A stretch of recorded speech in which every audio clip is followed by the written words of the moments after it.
Ah, no, ya lo tengo. Yo, es Sósimo Orihuela, es Cristo, el Evangelio de Juan, y John Piero, la naturaleza de Cristo, ¿no?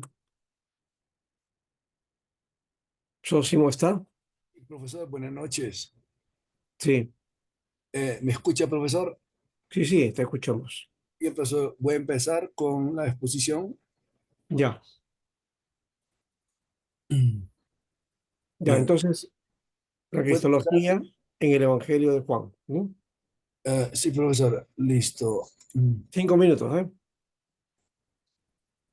Un ratito, profesor, voy a compartir. ¿Se ve, no, profesor? Sí, muy Bien. bien. Cristología, muy buenas noches con todos mis compañeros, a usted también, profesor, para exponer en la exposición sobre el tema de Cristología en el Evangelio de Juan. Bien, el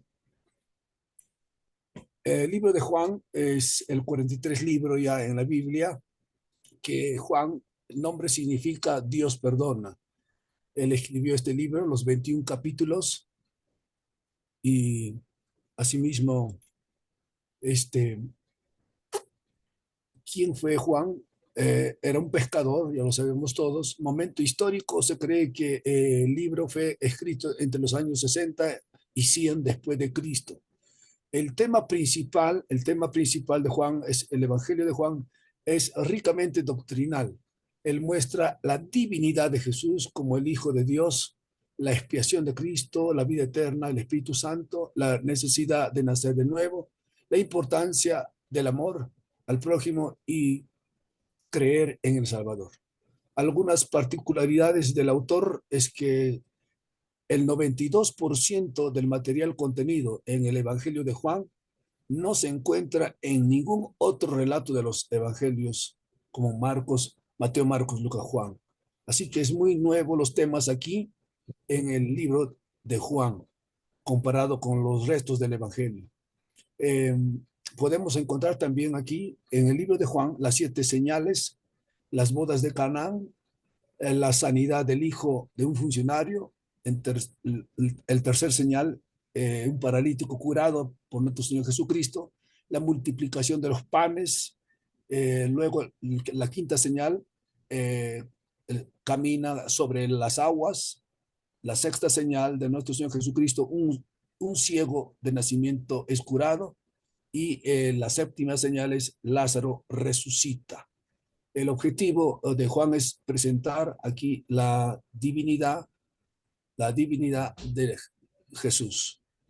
Asimismo, Juan, aquí debajo del corazón, Juan no hace parte de los evangelios sinópticos.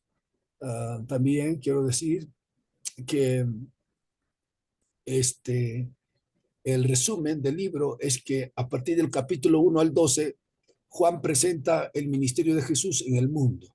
Del capítulo 13 al 17, Juan presenta a nuestro Señor Jesucristo, el ministerio de Cristo a los suyos. Y del capítulo 18 al 21, el sufrimiento y la gloria de nuestro Señor Jesucristo. Cristología. ¿Qué entendemos por cristología? Es la doctrina que estudia la persona y la obra de Cristo. Se ocupa de temas como su deidad, atributos, estados, oficios, además de la obra de redención, propiciación, reconciliación y salvación que llevó a cabo con su muerte. Eh, la cristología en el Evangelio de Juan, ¿cómo se presenta? Juan presenta de la siguiente manera: la preexistencia de Cristo. En segundo lugar, habla a Cristo como el Hijo único de Dios. En tercer lugar, Juan presenta a Cristo que es el creador de todo lo que ha sido creado. En cuarto lugar, Cristo, Juan presenta a Cristo como el dador de la vida y el sustentador de todas las cosas. Asimismo, el apóstol Juan presenta a Cristo que es el primogénito de entre los muertos. En sexto lugar, el apóstol Juan presenta a Cristo como el reconciliador de todas las cosas en el cielo y en la tierra. De la misma manera, el apóstol Juan presenta a Cristo como la plenitud. de Cristo. Él es el ayer, hoy y por los siglos. Cristología en el Evangelio de Juan. Encontramos algo muy resaltable también, es que Cristo se presenta como el yo soy o el gran yo soy. Y esto lo podemos ver como a Cristo, yo soy el pan de vida, cuando dice en Juan 6:35, dando a entender que Cristo es el que alimenta, hablando espiritualmente. El segundo yo soy es, yo soy la luz del mundo, según Juan 8:12, el que ilumina, es el que da la luz al mundo entero, pero también ilumina a los corazones de los que le reciben, los que creen en él. En tercer lugar, el apóstol Juan presenta a Cristo como en la puerta, cuando dice en Juan 19, yo soy la puerta de las ovejas, dando a entender que Él es el que hace ingresar, no hay más. Él es el único mediador entre Dios y los hombres, Jesucristo. Asimismo, el apóstol Juan presenta a Jesucristo como el yo soy el buen pastor, según Juan 10:11. El buen pastor que conduce, que es el camino que conduce a la verdad, que conduce a la vida eterna, que lleva a las ovejas a un buen destino, que es el cielo nuevo y la tierra nueva. Yo soy el buen pastor que nos puede conducir y no hay otro que nos puede dar mejor guía que el buen pastor Jesucristo. Asimismo, el apóstol Juan presenta a Jesucristo como el yo soy de la vida, dando a entender que, según Juan 11:25, que Él es el que nos anima, Él es el que nos alienta, Él es el que da fuerza, ánimo al cristiano. Asimismo, también Juan presenta como el yo soy la verdad. Presenta de esta manera a Cristo. Juan 14:6, dando a entender que también Él es el camino, el que alimenta y lleva a la vida eterna. Yo soy el camino, la verdad y la vida. Nadie viene al Padre si no es por mí. Bien, asimismo, Juan el apóstol presenta a nuestro Señor Jesucristo como el yo soy la vid verdadera, según San Juan 15:1, dando a entender que Jesucristo es el que conforta el alma, el espíritu del hombre. Bueno, finalmente quiero decir que, profesor, para finalizar, decir que el apóstol Juan nos hace ver que Él es Jesucristo, Él es el ayer, hoy y el futuro también. Él es Jesucristo. Él ha sido, como dice en San Juan, en el capítulo 1, Él es el verbo, que ha sido desde antes, antes de la creación del mundo. Bueno, es lo que puedo decir finalmente, profesor, es todo concerniente a Cristología en el Evangelio de Juan. Muchas gracias, profesor. Ya, muy bien, gracias, gracias. Me ha gustado la cuarta presentación, creo,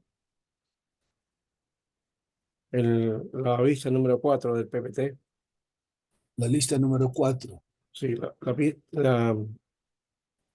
la vista o la presentación, ¿no? Ahí está. Cuando habla de la preexistencia de Cristo, el único Dios, el creador o de la vida, primogénito, reconciliador, ¿no? Y que en el cual estaba la plenitud de Cristo, ¿no? Bien, eso creo que centra el tema, ¿no? Sí, profesor. Sí, lo del yo soy es otro aspecto, ¿no? Es otro aspecto. Ya, después podríamos hacer quizás un debate sobre ese aspecto de Juan, la cristología o el logos, ¿no? Porque él hace es un tratado teológico de alguna manera, ¿no? ¿No? Presenta logos. Muy bien. Ahora, John, vamos, te quedan también los 5 minutos.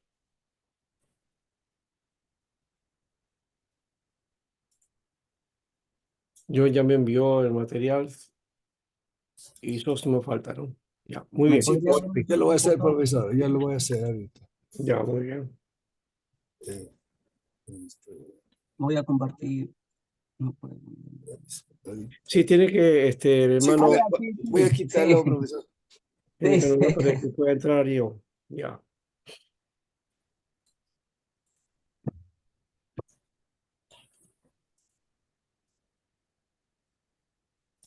Ujú.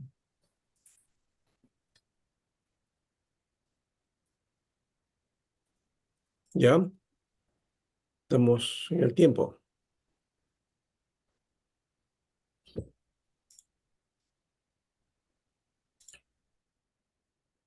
Ya, ahora sí.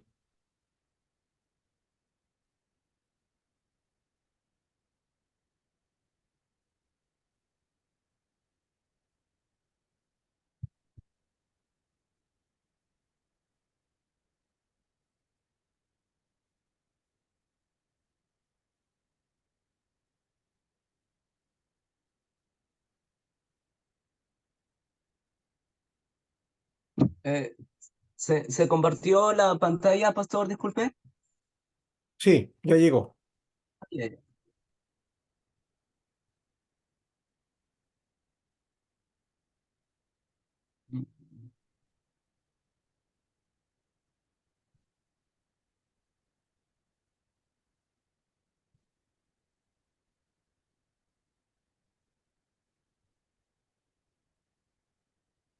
Amén. ¿Puedo empezar, pastor? Correcto. La naturaleza de Cristo. Amén. Muy buenas noches, queridos hermanos. Les saludo en el nombre de Jesús. Muy buenas noches, pastor. Disculpe. El tema que me tocó, que yo escogí, disculpe, es la naturaleza de Cristo. Amén. Ay, no sé cómo, para ampliarlo, como hizo el hermano Sósimo, donde es, Dale tú a la, ahí, para la presentación, aquí, en esta parte, aquí. No, ahí no, acá. ¿dónde, pastor? Discúlpeme. Donde de la flecha está acá, acá. Ahí es. Ahí encostado, ahí hay un ecrán. Ya, ahí dale. Ahí donde está la flechita. ¿Dónde te sigo con tu flecha? Porque no sé si me ves la flecha mía. Acá. Baja, Allá. baja, baja. Baja. Acá. Baja, baja, Bajo. baja. Sí, dale a la... ahí, ahí. Eso. Ah, ya está.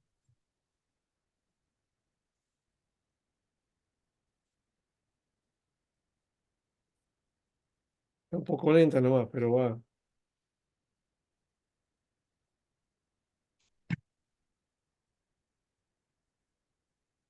No se está apreciando, ¿verdad? Ahí está, ahí está.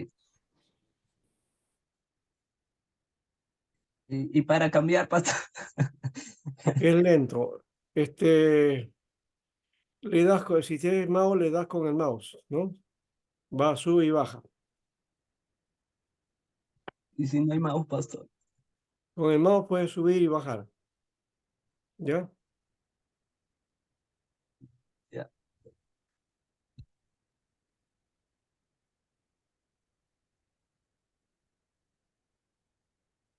Creo que está con laptop. Disculpe, hermana. Creo que estás con laptop, ¿no, hermano? Sí, sí, hermana. Ay, ay, ay. Ese es el problema de la lentitud. Está lento, sí. Sí, está bien. Ay, ay, ay. El problema es que la laptop no tiene mouse y no sé cómo cambiarlo. Ah, ya. Dale entonces, si no tienes Clic. mouse, tienes las flechitas que suben y bajan o que ponen al costado ya. Ahí Ok, esa Sí, aquí flechita, hermano. está bien. con la flechita puede bajar. Sí, pero no cambia. Um,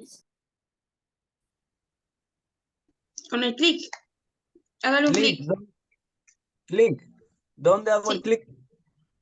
donde está La el clic dirección. y el mouse. ¿En dónde?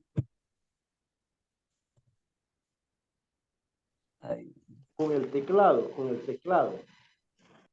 claro. El Sí, teclado pero solamente las flechas, las que son flechas, ¿no? Que suben y bajan. Con eso Sí, pues, estoy aplastando donde están los números, ¿verdad? sí, abajo hay unas flechas. Sí, donde el 2 es para abajo, estoy aplastando, pero no baja, No, o no, no. es, Aparte de los números hay unas flechas, ¿ya? Una para arriba, para abajo y para los costados. Eso debe sí, ser una buena parte del teclado. sí, pero no responde. Ahí estás, ahí está. Amén. Muy buenas noches, queridos hermanos, muy buenas noches, pastor. Les saludo en nombre de Jesús. Hoy me tocó exponer el título de la naturaleza de Cristo. Amén. Hace Ahí está. resumen, hermano. Sí, Disculpe, pastor. lo resume, digo. Sí, Ya. amén.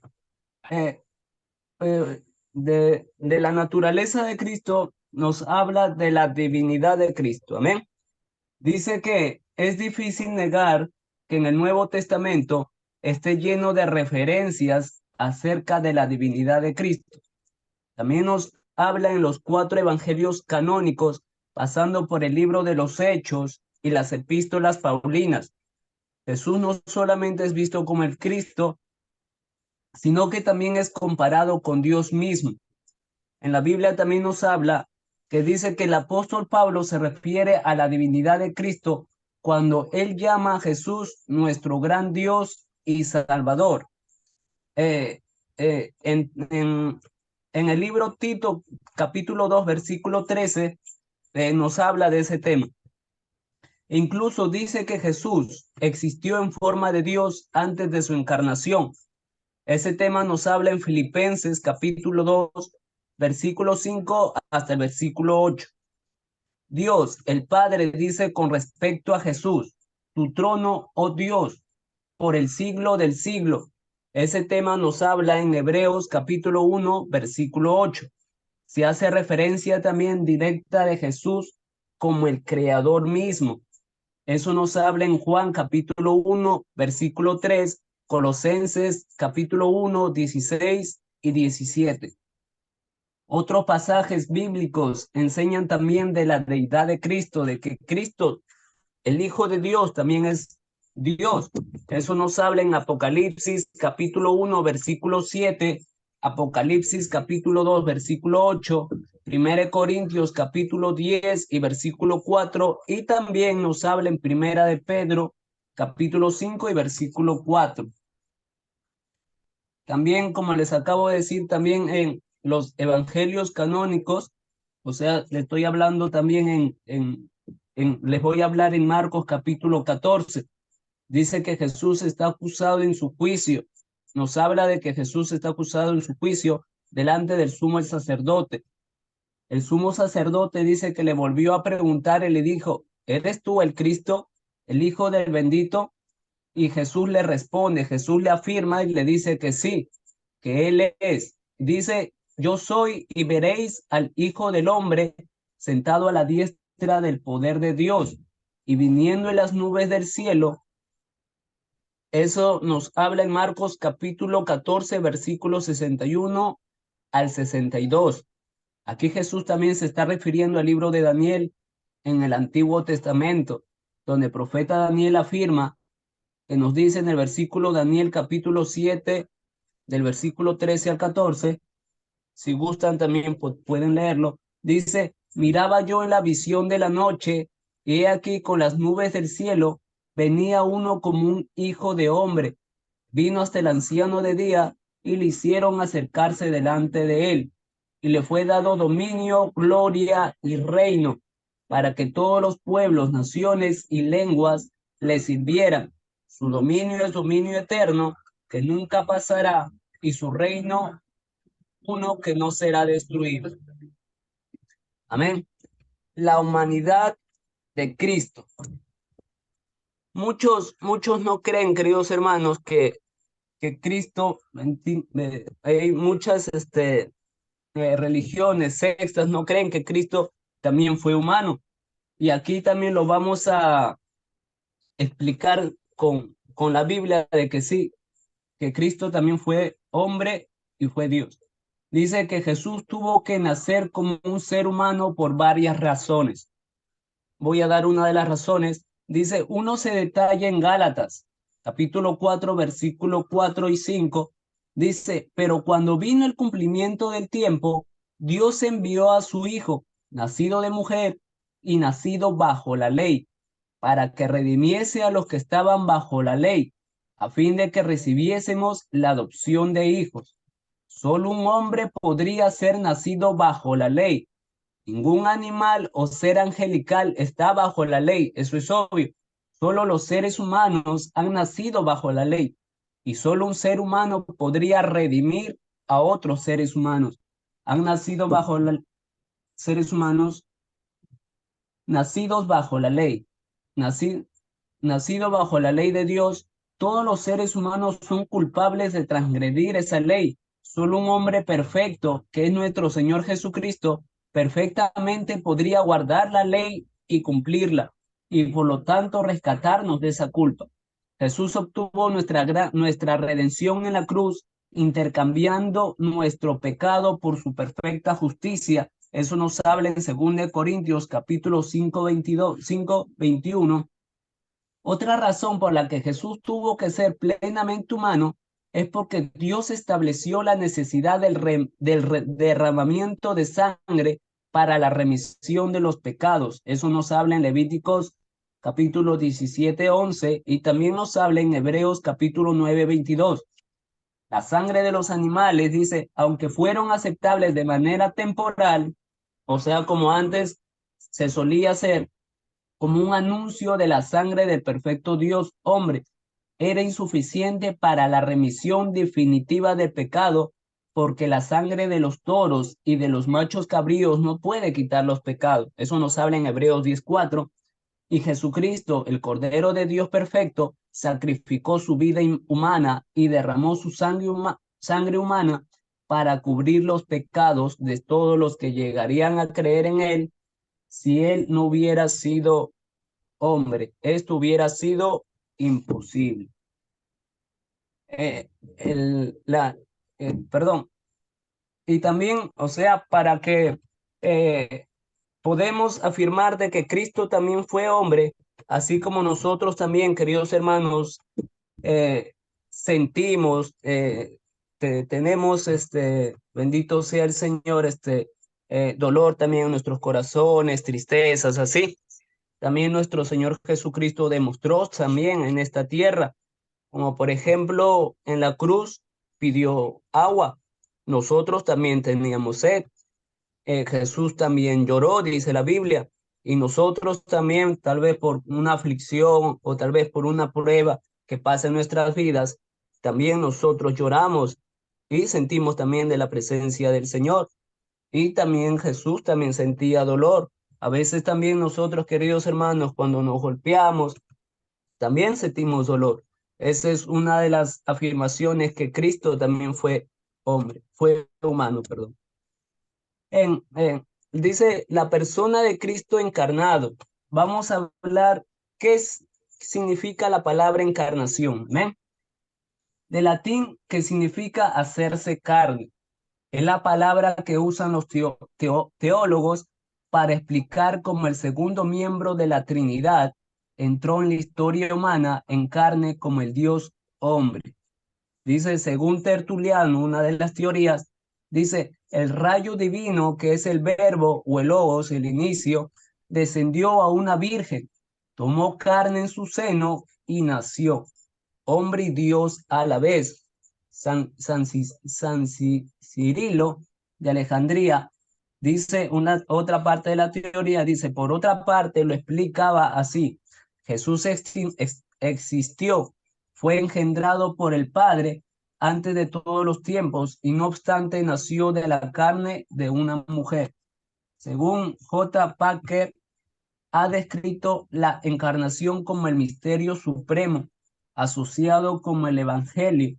La encarnación es más un milagro que la resurrección, porque en ella de alguna manera se unen un Dios santo y la humanidad pecadora, pero sin la presencia del pecado.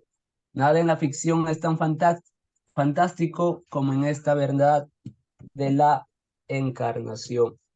Un pequeño testimonio también, queridos hermanos, eh, donde yo estaba en un carro y un señor estaba predicando, estaba hablando en voz alta y no lo entendí. Y como se llama, me acerqué y escuchaba que nos estaba hablando de la palabra del Señor. Y cómo se llama, le pregunté qué religión era y me dijo que era testigo de Jehová. Y una de sus enseñanzas dice de que Jesús es simplemente un hombre, nomás. Pero leyendo estos versículos de la palabra que los acabo de decir, podemos afirmar también, queridos hermanos, que Jesús también es Dios. Eso sería todo, pastor. Dios le bendiga. Muy bien, John. Aunque te hemos dado más tiempo, de todas maneras, bueno, ya, son 5 minutos nomás, ¿no? Pero bueno, el tema daba y me ha gustado algo que también planteaste, pusiste por lo menos el testimonio de dos padres de la iglesia acerca de Cristo. Eso creo que faltó en el tema anterior, ¿no? De los padres de la iglesia. Su hermano solamente mencionó a los padres, pero no qué cosa decían acerca de Cristo, ¿no? Entonces, el de Cirilo y el de Tertuliano es importante denotar el asunto. Aunque creo que me mencionó también a Tertuliano, me acuerdo, en la exposición de la semana pasada. Bueno, de todas maneras, ahí estamos. Gracias. Hay que cerrar ahora sí, ¿ya? Pastor, ¿puedo hacer una pregunta? Sí, sí, a ver, pregunten. Bueno, más que una pregunta, es una duda, a ver si me puedan ayudar. En cuanto si Jesús, en su naturaleza, 100% Dios, 100% hombre, dice en el libro de Gálatas que él se hizo maldito, ¿no? Maldito el que es el colgado en el madero. Ya. Entonces, al poder cumplir y morir, y cuando dice entrega el Espíritu, ah, y dice la palabra de Dios que descendió, pero no. Se hizo maldito y por lo tanto Dios el Padre no lo podía ver porque estaba lleno de pecado. Se dejó desamparado, abandonado. Para que pueda cumplir el propósito de resurrección, si estaba lleno de pecado, ¿quién actuó? ¿Por el Padre o el mismo Jesús en cuestión de poder resucitar? Porque dice la Biblia, el que dice, no, yo lo puedo dar y también lo puede quitar, Jesús. Pero en este caso para mí es algo difícil de entender. Si Jesús no conocía pecado, pero por nosotros se hizo pecado, ¿cómo en ese estado de pecado pudo haber vencido a la muerte y ser glorificado? ¿O ahí actuó la soberanía o los atributos del Padre? Bueno, eh, no es fácil hacer una respuesta así contundente, porque eso tiene que ver con un misterio del Señor, ¿no? Pero sí te puedo decir algo que por lo menos la, la Biblia nos lo muestra, ¿no? Dice en Efesios, ¿no? Eh, Efesios el capítulo 1, vamos a ver eso. Cuando Pablo dice en el versículo 16, no ceso de dar gracias por ustedes, a recordarlo en mis oraciones, para que el Dios de nuestro Señor Jesucristo, el Padre de gloria, les dé espíritu de sabiduría y de revelación en el conocimiento de Él.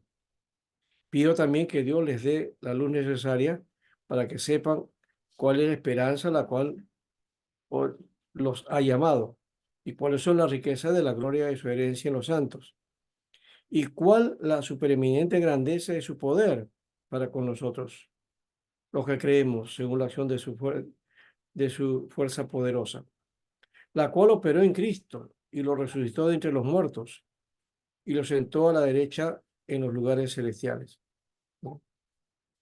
Entonces ahí creo que está la respuesta, ¿no? Eh, Jesús fue levantado por el poder del Espíritu Santo, ¿no? Es lo que está diciendo acá. Es el obrar de Dios mismo, ¿no? Aquí creo que hay que tener cuidado también.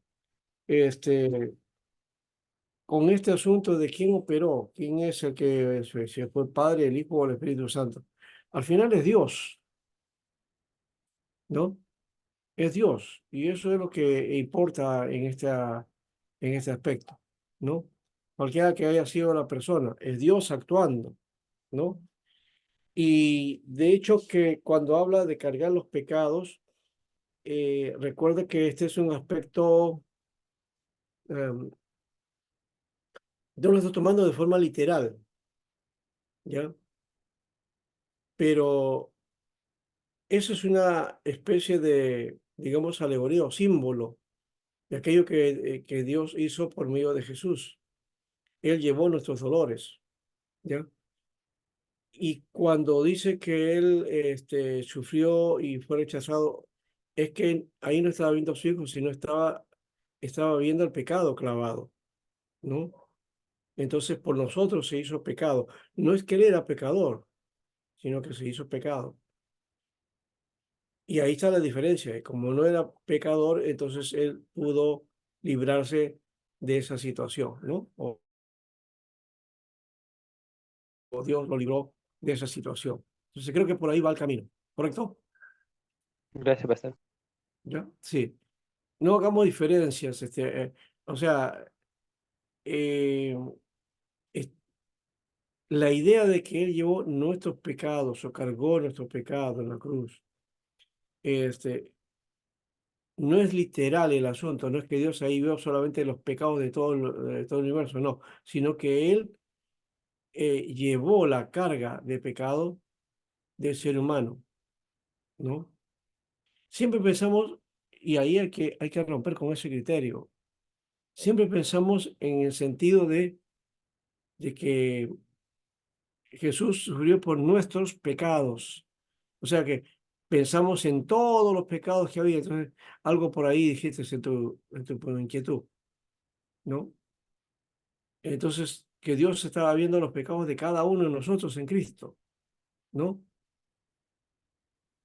Imagínense eso, el pecado de todos los seres humanos. Imposible, ¿no? Lo que dice la Biblia es que Él llevó nuestros pecados en el sentido que Él llevó en Él, en la cruz, estuvo Él clavado como si fuera pecado Él. Así dice, no siendo pecador, se hizo pecado por nosotros. ¿Ya? Y ese se hizo no quiere decir que Dios lo rechazaba, pues, ¿no? Sino que estaba haciéndose la obra de redención, ¿no?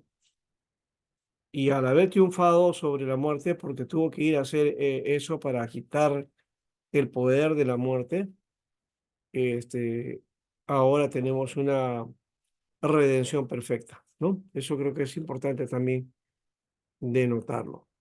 Bien. Muy bien. Ahora vamos a lo que nos toca hoy día. Hay varias cositas aquí, pero vamos a trabajar por este lado.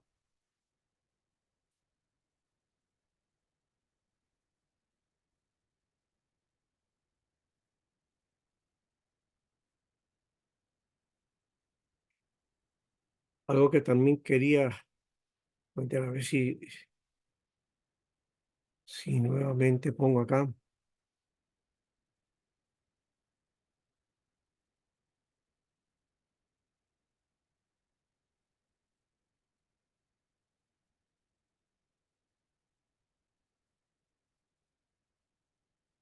Habíamos estado hablando de la encarnación y qué bueno hablar también de la kenosis, es el desprendimiento, ¿no?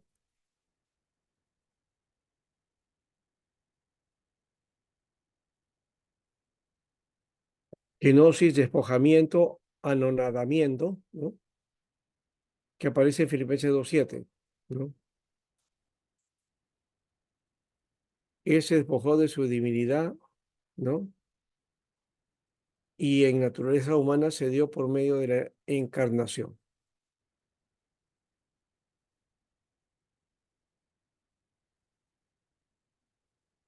Ya esto lo han explicado también. El nacimiento original, la genealogía del nacimiento. Bueno, todo eso se atribuye, ¿no? Se le atribuye a él para eh, argumentar el mesianismo de Jesús, ¿no? Eso, Cristo no es el que dice que Él es Cristo, sino que los evangelios muestran a Jesús, ¿no? Y sus actos, sus hechos y palabras mostrando que Él es el Cristo, ¿no? Entonces son los argumentos de los evangelistas, ¿ya? Ujú. Bueno, habla de la genealogía aquí, Lucas que incluye también otra genealogía, ¿no? Y eso es la genealogía importante para Israel, ¿no? Era lo que siempre este, afirmaba para reconocer, ¿no es cierto?, el origen de alguien.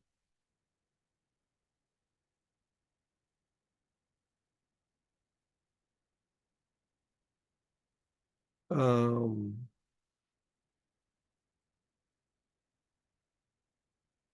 Acá es para revelarnos a Dios, acá dice relevarnos, ¿no? Ahí hay un error, ¿no? Se reveló la esencia de Dios, ¿no? En la encarnación, ¿ya? De la manera que el hombre puede ver al Padre es conociendo acerca, o conociendo al Hijo en este caso, ¿no? No es conociendo acerca del Hijo, no es la idea, es conociendo al Hijo, ¿ya? Vamos a corregir ese aspecto. A ver, acá es revelarnos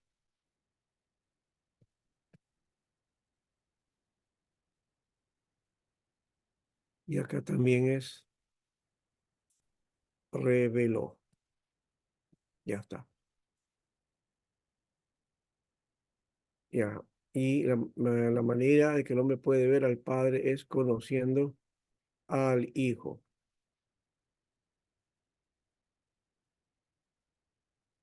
ya está. Ya hemos corregido esta parte y vamos.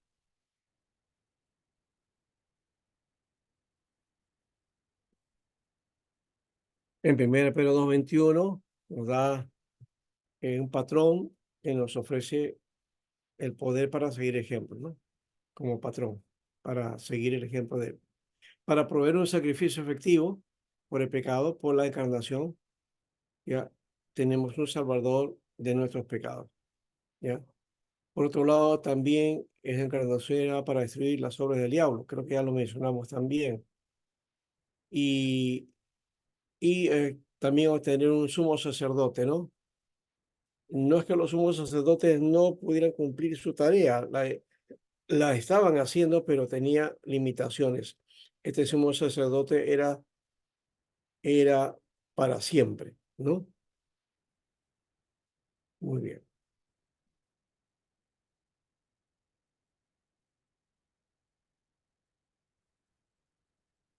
Aquí se habla de la completa deidad, la perfecta humanidad, ¿no?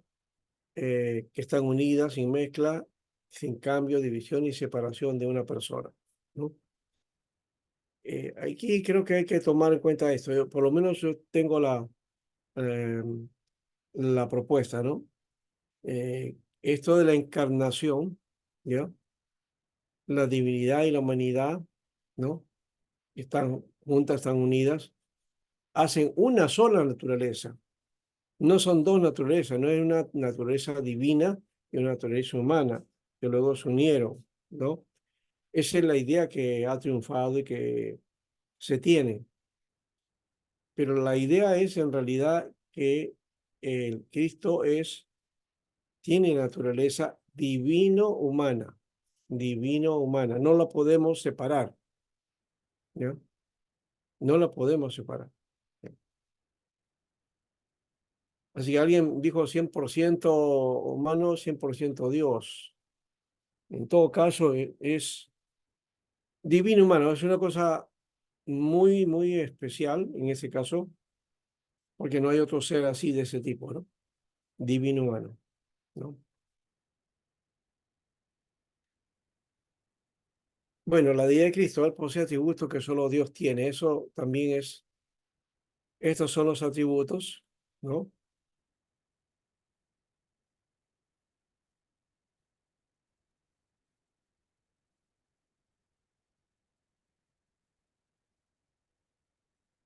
Posee eternidad, omnisciencia, omnipotencia, omnipresencia, hace las obras de Dios, da vida, perdona, resucita, ¿no? Tiene títulos y nombres de deidad, Hijo de Dios, Señor y Dios, ¿no? Y,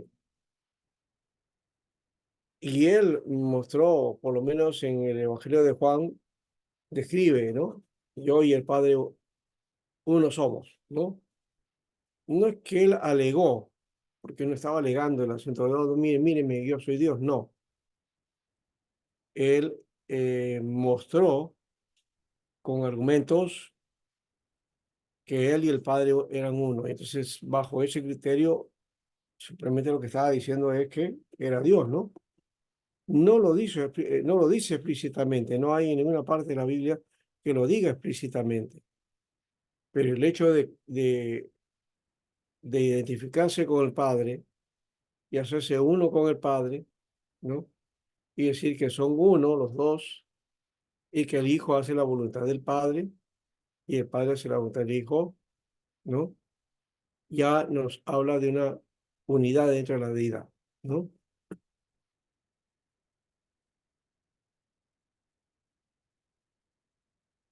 Bueno, en cuanto a la humanidad, tuvo cuerpo, tuvo alma y espíritu. Bueno, ya hemos hablado de ese aspecto, no vamos a mencionar. Tuvo las características de un ser humano, hambre, sed, también eso lo mencionaron ya, ¿no?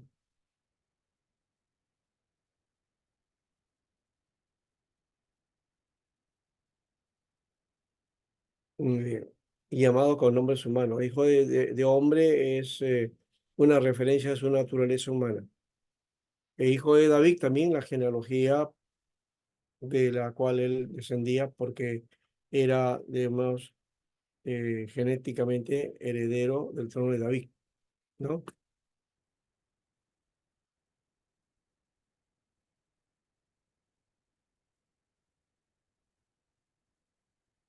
Bueno, de esta parte puedo decir que el Hijo de Dios dejó su condición eterna y una perfecta y propia limitación aceptó la forma de existencia al modo de la vida humana. Pero con él esta reducción de sí mismo no llegó a una completa despotencialización del logos. Retuvo sus propiedades divinas, pero quedaron en posesión, ¿no?, de Dios hombre en la forma oportunamente apropiada a las dificultades humanas. Eso es pues Dios hombre, ¿no? Dios hombre. Por eso cuando dice Pablo en Timoteo, dice, no hay otro mediador entre Dios y los hombres, sino Jesucristo hombre. Y cuando está hablando de Jesucristo hombre, está hablando de Dios hombre, ¿no? De Dios hombre.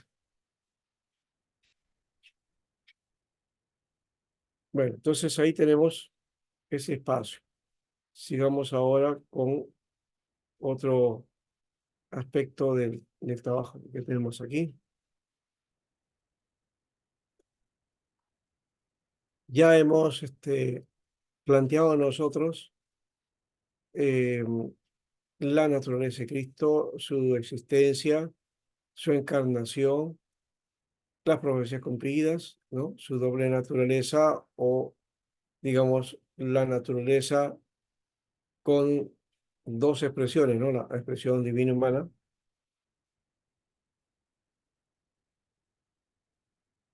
Y muy bien, creo que los títulos habíamos quedado acá, ¿no?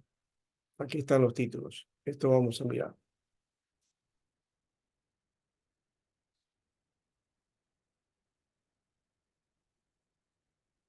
Muy bien.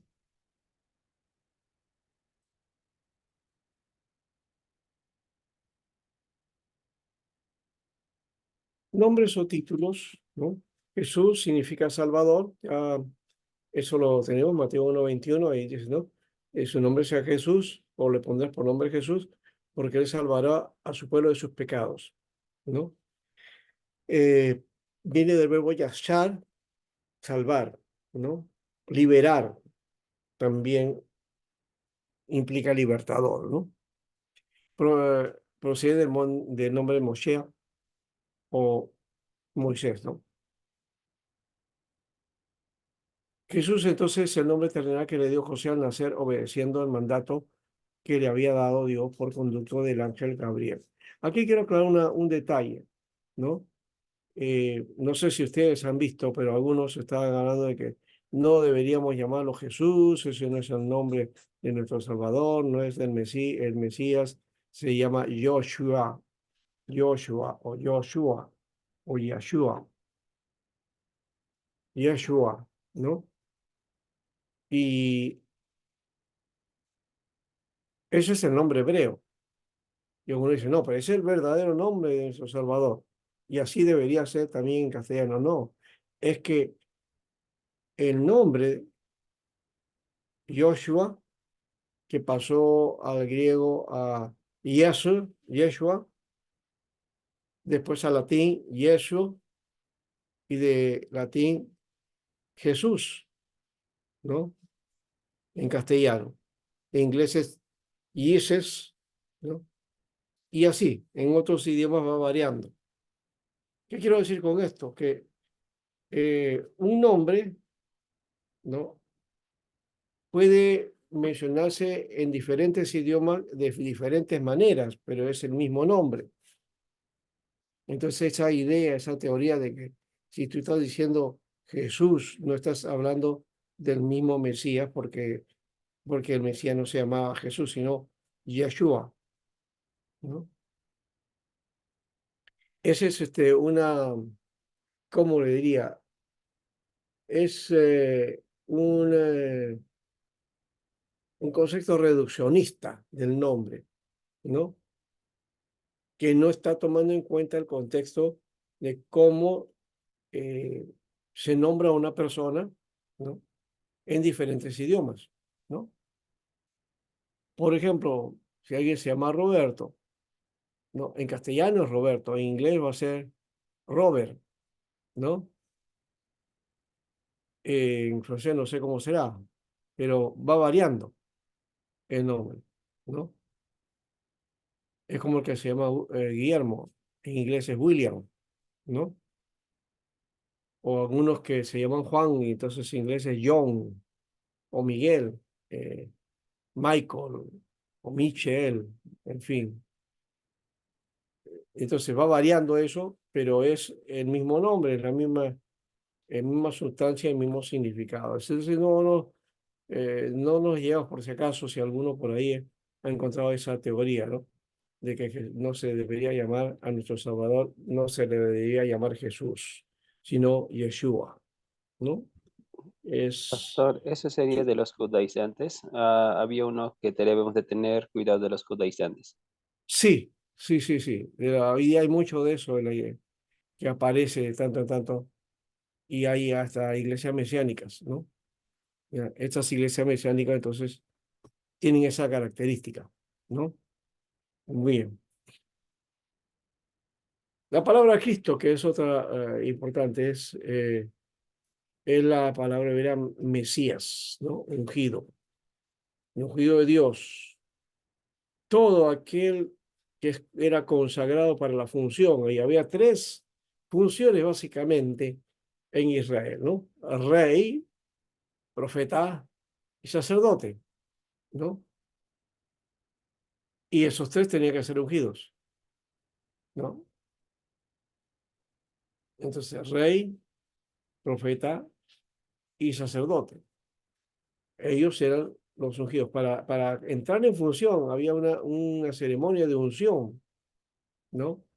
Que era como lo que llamamos nosotros cuando un pastor entra a una iglesia, instalación, ¿no? La instalación del pastor, ¿no?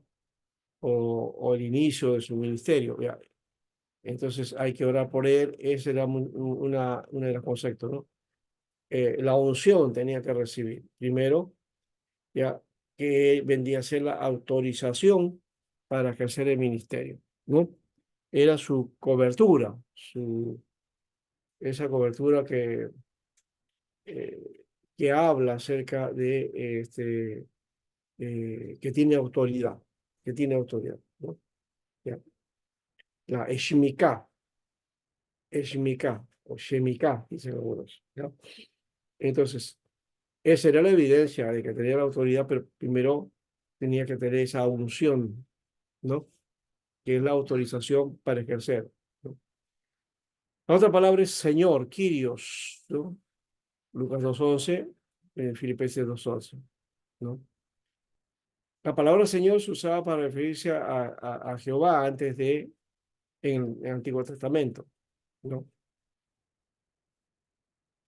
Eh, entonces, Kyrios es griego, que significa amo, dueño, máxima autoridad, soberano y todopoderoso, ¿no? Aunque soberano tiene otra línea, ¿no? Soberano sería, por ejemplo, la palabra despotis en griego, despotis, y ahí viene la palabra déspota, ¿no? Que ya sale de ese asunto, ya no es un soberano, sino una persona eh, orgullosa, ¿no? Mm, que rechaza a los demás, ¿no? Déspota. Bueno, verbo, logos, palabra de Dios, logos es la palabra de Dios.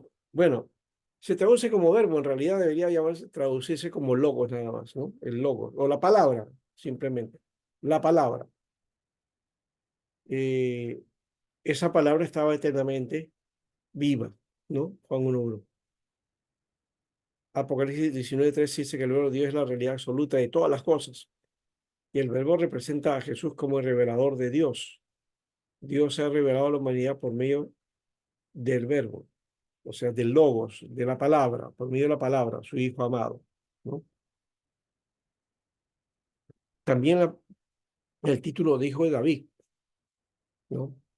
El anuncio de los profetas que de la descendencia de David vendría el rey de Israel, rey del universo, ¿no? El rey del reino espiritual, el reino de los cielos. Por otro lado, el Hijo del Hombre, que ya se mencionó también, ¿no? Que significa la relación o su identificación como humano, ¿no? Él tomó la naturaleza del hombre para llevar a cabo su plan de salvación y era necesario, por eso, el derramamiento de su sangre, ¿no? El Hijo de Dios, por otro lado, este otro título que emplea a referirse a Jesús, y él mismo lo mencionamos, ¿no? Juan 9:35-37, Mateo 26:63-64, ¿no? Y en un sentido, más o menos, llamamos a cualquier persona hijo de Dios, ¿no? Lucas 1:35 habla del santo ser. Mateo 3:17, la mejor palabra llama a mi hijo. Y en la transfiguración también, 9:35, ¿no? Y los demonios también lo reconocieron como hijo de Dios. Marcos 5:7, Lucas 4:41, ¿no? Y es el propio hijo de Dios, ¿no? Propiedad de Dios, su propio hijo, Romanos 8:3, ¿no? Ahora, Cristo, profeta, sacerdote y rey. Estas son las tres funciones que hemos dicho tenían que ser para la unción, ¿no? Pero antes de esto, no sé si hay una pregunta y también, como hemos empezado tarde, no sé si ustedes quieren un descansito. ¿Mm?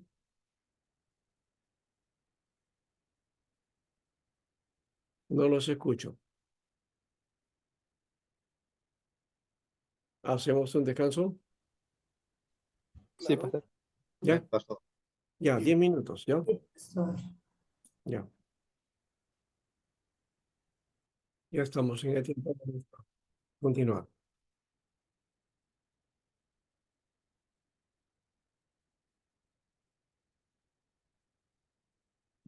Estamos hablando de Cristo, profeta, sacerdote y rey. Ya. Las obras de Cristo son consideradas en función a la división tripartita de los oficios de profeta, sacerdote y rey, que ya mencionamos, pues, han sido las principales tareas u oficios dentro de Israel, ¿no? Aquí se puede relacionar también al Mesías, el ungido, con el hecho de que los profetas, los sacerdotes y los reyes fueron instalados por ungimiento, como ya les había mencionado, ¿no? Ahora, Cristo como profeta.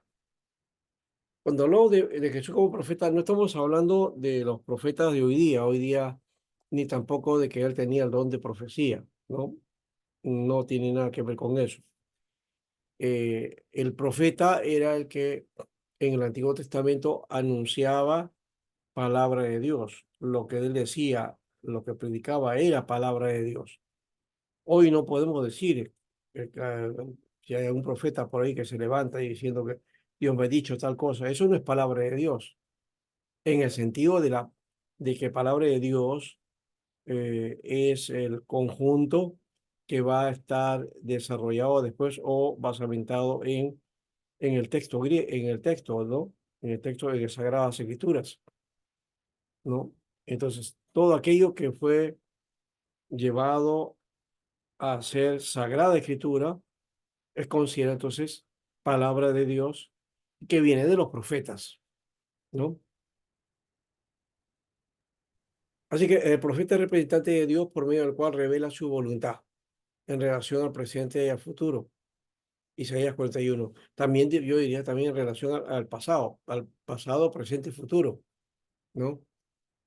Eh, ¿Y por qué ha pasado también? Porque hace recordar, por ejemplo, Jeremías dice, ¿no? Paraos en las sendas antiguas y preguntad por ellas, dice, ¿no? Ya, y volved, dice, ¿no? Entonces, está hablando también del cuidado de que hay que tomar en cuenta también lo que, lo pasado, ¿no? Aquello que, aunque por ahí hay un texto que dice, no, ya no, traigas a memoria lo pasado, dice, ¿no? Cuando está hablando de eso el texto, está hablando no de que el pasado no debemos contarlo, sino está hablando de aquello que es la transgresión a Dios, ¿no? Aquello que ha sido transgresión a Dios, ya no lo cuente, ya, déjalo ahí, porque ya Dios derramó su gracia y ya te libró de eso. A eso se refiere. Ahora, Cristo como profeta. Dios designó a Cristo como profeta. Moisés predijo que un profeta sería levantado por Dios, Deuteronomio 18:15. Esa profecía puede ser a otro profeta, puede ser, por ejemplo, el caso de Josué, que era también reconocido como profeta, ¿no? De paso, en el Antiguo Testamento, los libros históricos, ¿no? Lo que nosotros llamamos libros históricos, son reconocidos como libros dentro de la sección de los profetas, ¿no? Está Josué, Samuel, Reyes, ¿no? Son los libros que corresponden entonces a la sección de los profetas. Crónicas es el único que si bien tiene una secuencia con los anteriores, pero ese es el único que va a pasar a estar en la sección de los escritos, en la parte histórica de los escritos, ¿no? Muy bien. Aparte de otros cumplimientos de esto, pudiera haber tenido la sucesión de los profetas del Antiguo Testamento y su cumplimiento final fue en Jesucristo al que se le identifica como ese profeta. Hechos 3, 22, 24. ¿Ven? Claro, Moisés está hablando de la sucesión de los profetas del Antiguo Testamento, ya hemos dicho desde Josué, ¿no? Samuel, ¿no? Elías, ¿no? Jeremías y los profetas menores, todos ellos, ¿no? Hasta Jesús. Las personas en los días de Cristo lo reconocieron como profeta y lo llamaban rabí, porque reconocían la calidad y autoridad de su enseñanza. Pero rabí tiene otra connotación, es maestro, pues, ¿no? El gran maestro, el, el que tiene la autoridad para enseñar, ¿no? Y tiene la autoridad para enseñar, no porque ha aprendido, no porque se ha graduado en un instituto, no, no, no, sino porque tenía la autoridad de parte de Dios, ¿no? Mateo 21, 11 y versículo 46. Juan 7, 40 al 53. Jesús también lo declaró, ¿no? Mateo 13, 57 y otros textos ahí. Una de las actividades principales de Jesús en la tierra era proclamar el mensaje de Dios por medio de la predicación. 4:17 dice, arrepentidos porque el reino de los cielos se ha acercado. Y lo otro era la enseñanza, Mateo 7:29, ¿no? ¿Y cómo es esa enseñanza? Bueno, aquí está. Enseñaba cuando surgía la oportunidad, siempre estuvo abierto a las oportunidades y a la variedad de situaciones que se presentaban. Lo hacía en la sinagoga cuando le era posible, predicaba al aire libre y en lugares cerrados, ¿no? Marcos 1, 21, 4 y 1. Entonces, esa enseñanza ocasional, Jesús vino para eso, para enseñar y estar siempre dando a conocer y discipulando, ¿no? Por otro lado, no era sistemático. ¿Por qué? Porque eso es muy fácil de resolverlo. Lo sistemático pertenece a la cultura occidental. Los occidentales nos gusta encuadrar todo, ¿no? Y pensar en abstracto, pero y después sistematizar, ¿no? Eso lo hemos heredado por la filosofía, ¿no? ¿No? Nos gusta sistematizar, ¿ya?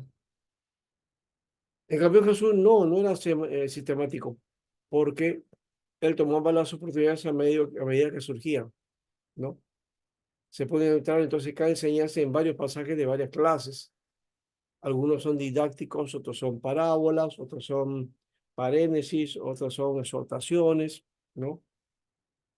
En fin, hay varias formas, ¿no?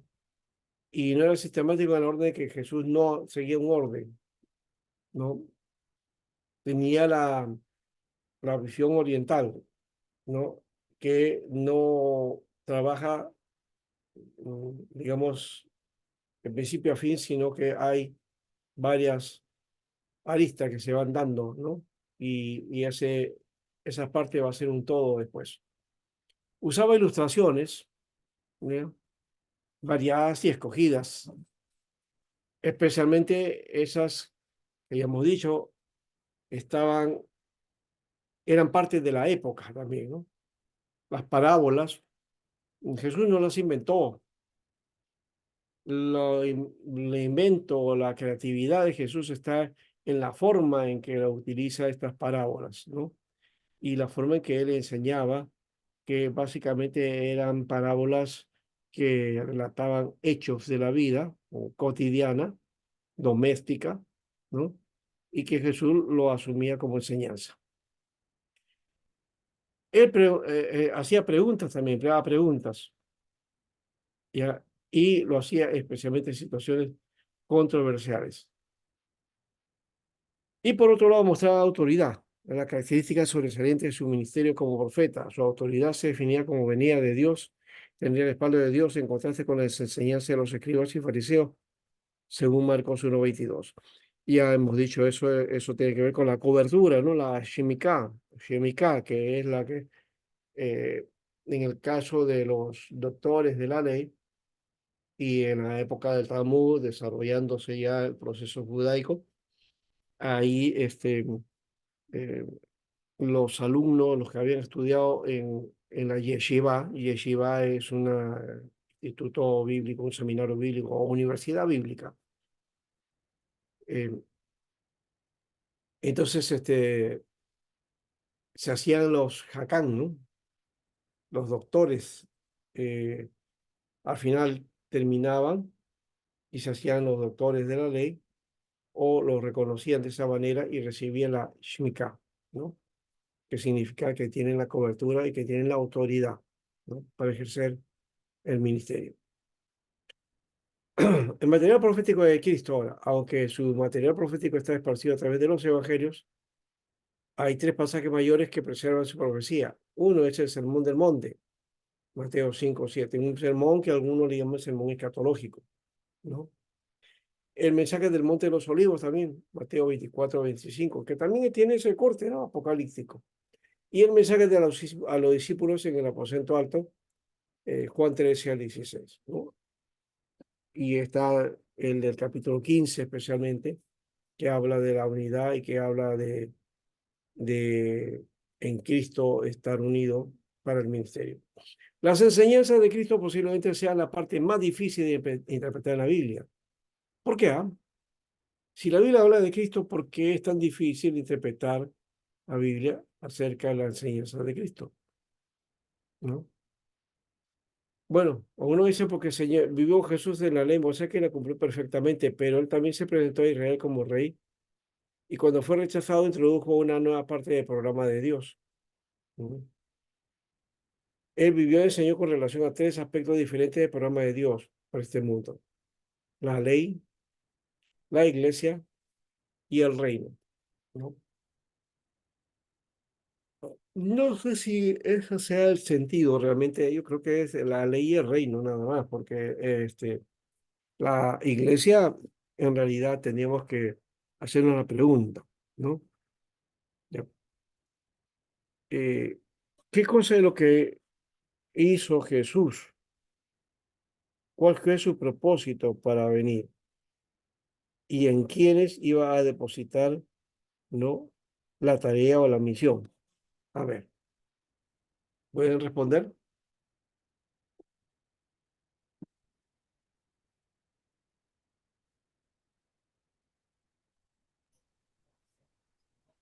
Pastor, su misión este, fue la salvación de la humanidad.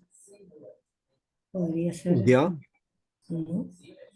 La salvación de la humanidad, porque mm, eh, en ningún otro hay salvación, dice la palabra de Dios. Ujú, ya. Pero cuando hablamos de su programa, ¿no? Acá se plantea la idea de que el programa está en tres facetas o aspectos diferentes. La ley, que se presenta como algo diferente, la iglesia como algo diferente y el reino también diferenciado de la iglesia. ¿Es así como Jesús presentó el programa o planteó eso o realizó o qué? En cuanto a la ley, sí, dice la Biblia que él vino a cumplir toda la ley y él enseñó de la Torá. Entonces, desde esa perspectiva no se apartó del judaísmo de su época. Jesús era un judío, vino a los suyos, predicó a los suyos y estableció el mensaje para los suyos. No los suyos de los incas, ¿no? No, los suyos es decir, su gente, ¿no? ¿No? Eso en cuanto a la ley. Pero en cuanto a la iglesia, ¿fue propósito de Jesús formar iglesia?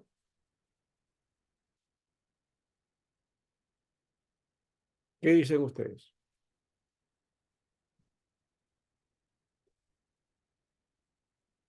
Pastor, Sí, bueno, como yo no entiendo al leer lo que Jesús cuando él predicaba, predicaba en sinagogas, predicaba en donde él se estaba, él, bueno, él, cuando él comenzaba a predicar su evangelio, él llegaba a, a los enfermos, ¿sí? Llegaba a donde estaban los más necesitados, pastor.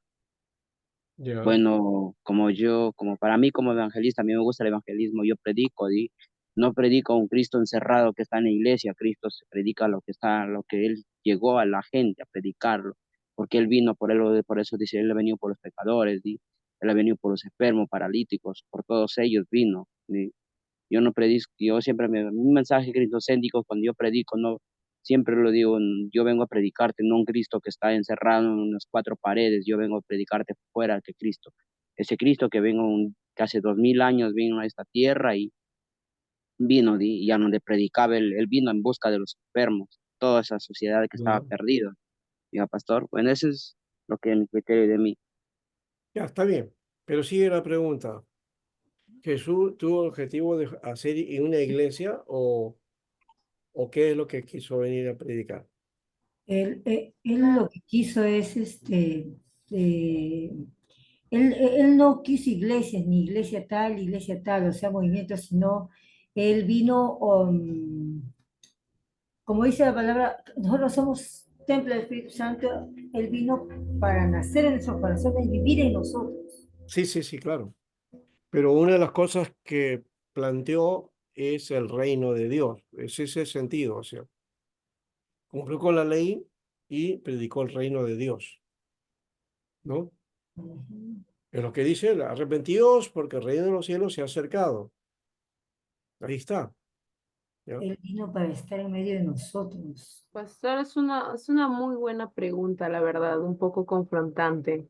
Sí, Pero es como que uno podría decir que sí, pero de repente también a la vez que no, porque el primer propósito del Señor fue, ¿no? Venir al mundo, cumplir la voluntad del Padre y salvarnos a los pecadores.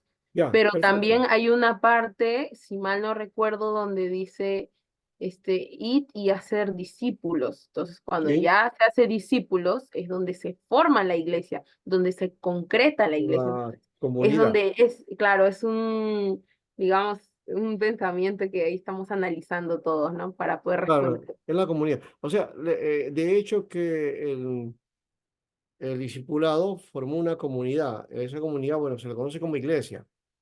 Pero el objetivo de Jesús no es formar una iglesia nada más, sino que esa comunidad sea el reino de Dios, ¿no? Por eso cuando dice el objetivo es salvar a los hombres, sí, pero ¿cómo? ¿Cuál es el sistema de salvación? Es el reino, pues. Sin reino no hay salvación.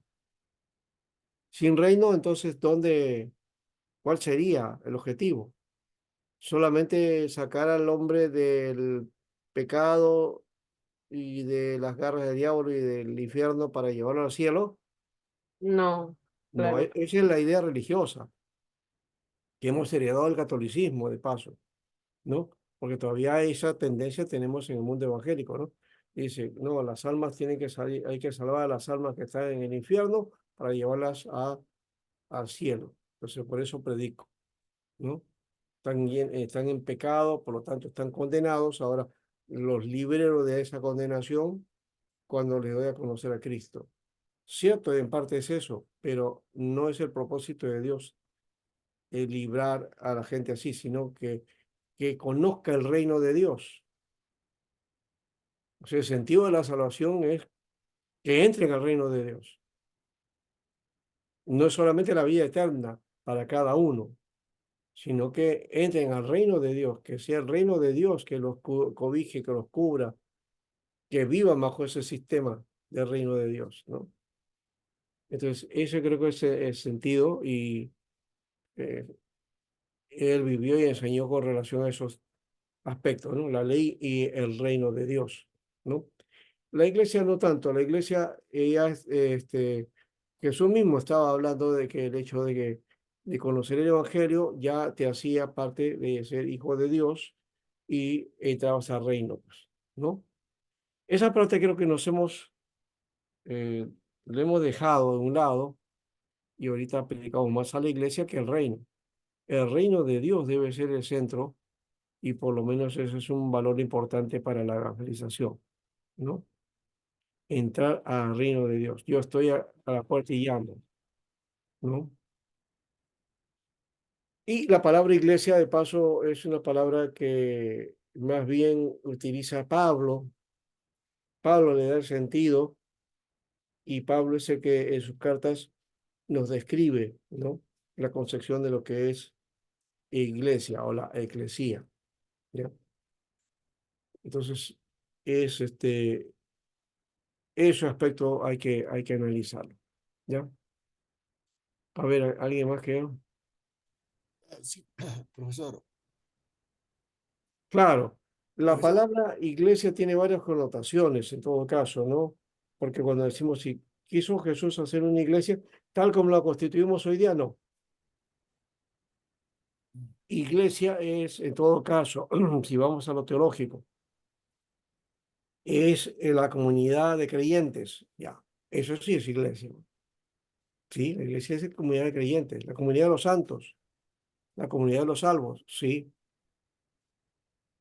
Pero vuelvo a repetir, no se reduce solamente a la iglesia, porque algunos dicen iglesia y reino es diferente. Yo puedo decir que la iglesia debe incluir el reino de Dios, ¿ya? No necesariamente el reino de Dios, bueno, el reino de Dios incluye a la iglesia, ¿ya?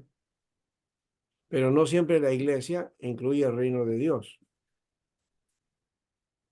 ¿ya? El reino de Dios sí incluye a la iglesia, a todos los creyentes, pero no siempre la iglesia, ¿ya? Incluye el reino de Dios o es el reino de Dios, porque hay iglesias e iglesias, ¿no? Bueno, es otro tema, pero bien interesante el asunto. Aquí eso es polémico, como dijo Abigail, es confrontativo, ¿no? Y creo que mencioné por ahí en alguna oportunidad, en algunas clases anteriores, me parece, planteé esta idea, que la eclesía, la iglesia, la palabra iglesia es reunión, asamblea, ¿no? El grupo de gente que se reúne, que de paso en la época, hasta antes de los evangelios y hasta antes de las epístolas, la palabra eclesía significaba reunión simplemente. La gente que se reunía para un mitin político o para un mitin religioso o para una reunión particular o para hacer sus cabildos, ya, eso eran iglesias, ¿no? O la multitud también, multitud, ¿no?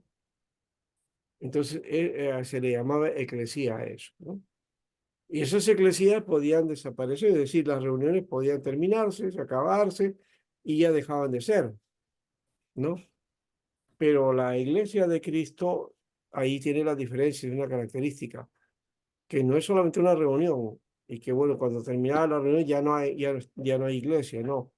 La iglesia de Cristo plantea que la presencia del Espíritu Santo y plantea la vida, ¿no?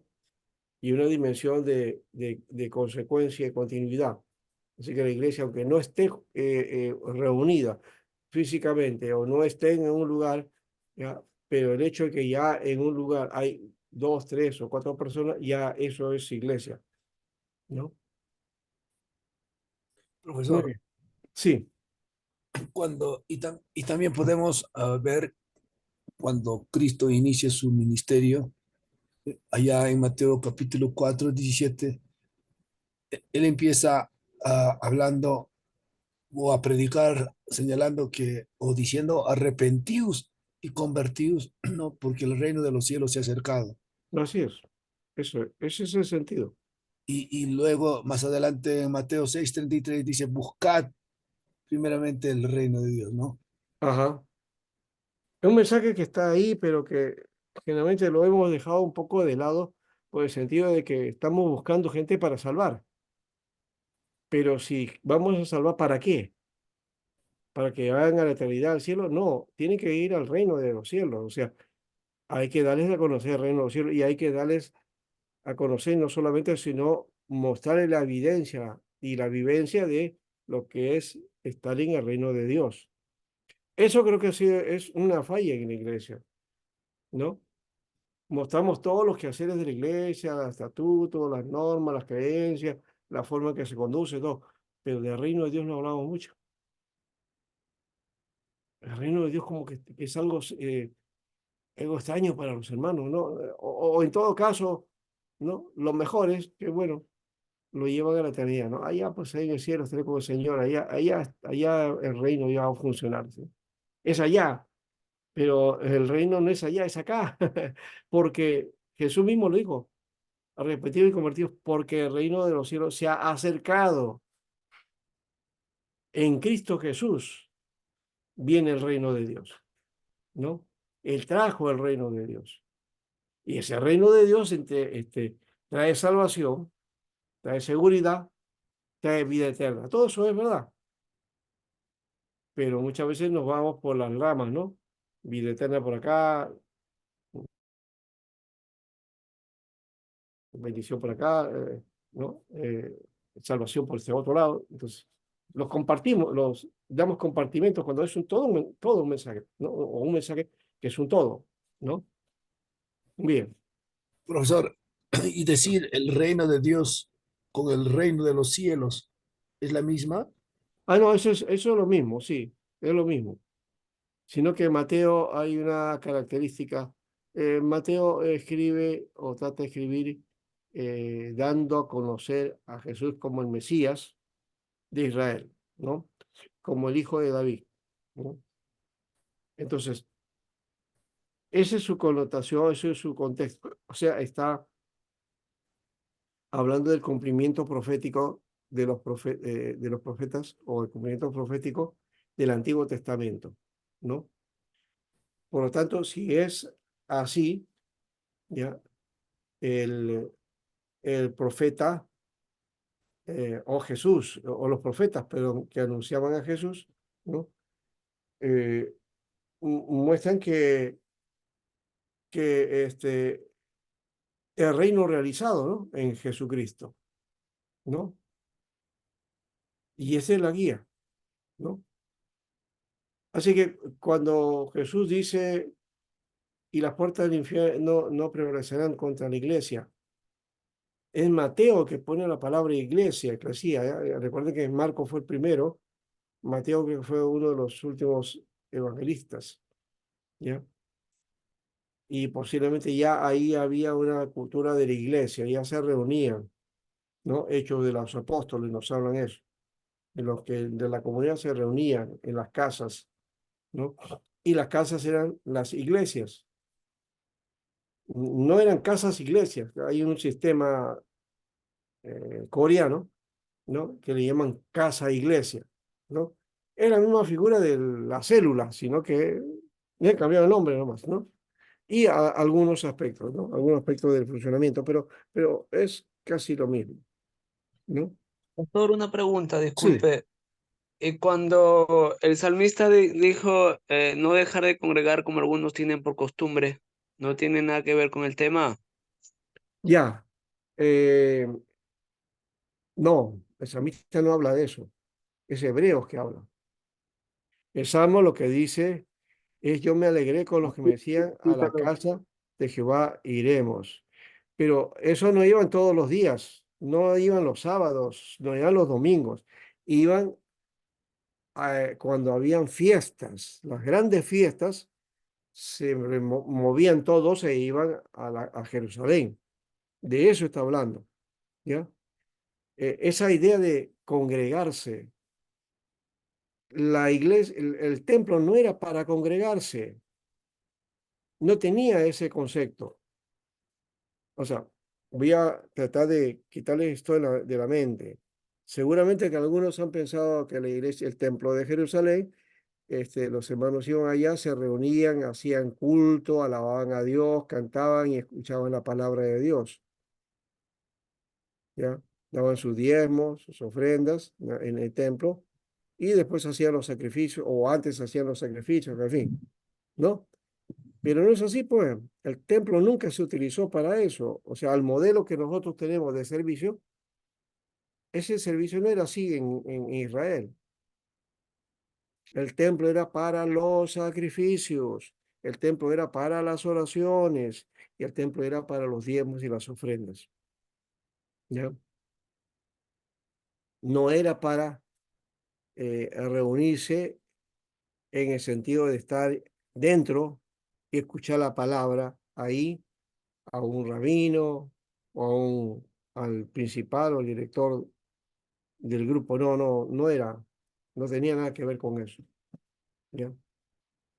El concepto que tenemos nosotros de reunión lo traemos no del todo, o sea, pero sí el sentido es de lo que hacían los judíos en las sinagogas. ¿Ya? La palabra sinagogue, ¿no? En realidad en hebreo es Bexene o Begnese, o también Bekneshe para algunos, ¿no? Begnese. Begnese significa casa de reunión. O sea que lo que se conoce como sinagoga es casa de reunión. ¿Y por qué se llama así? Porque justamente se reunían ahí sí hacían servicio, ¿no? Y el servicio era lectura de la Biblia, lectura de la Torá, enseñanza, debate, ¿no? Y participación de todos, ¿no? Participaban los hombres de paso, ¿no? Nada más, las mujeres no, estaban prohibidos, ¿no? Entonces, esa era la figura, ¿ya? Y basado en esa forma de práctica judaica, entonces aparecen también las reuniones cristianas, ¿no? Pero va a tener su otra connotación porque lo que se hacía en la sinagoga no se hacía en la iglesia. ¿No?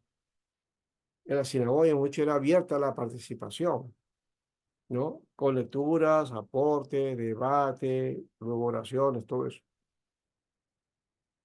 En nuestras iglesias no hacemos lectura de la Biblia, hacemos un análisis o un estudio concienzudo del asunto o le damos, digamos, eh, le damos la oportunidad a una persona que lea y nos explique y luego seguimos el debate, ¿no?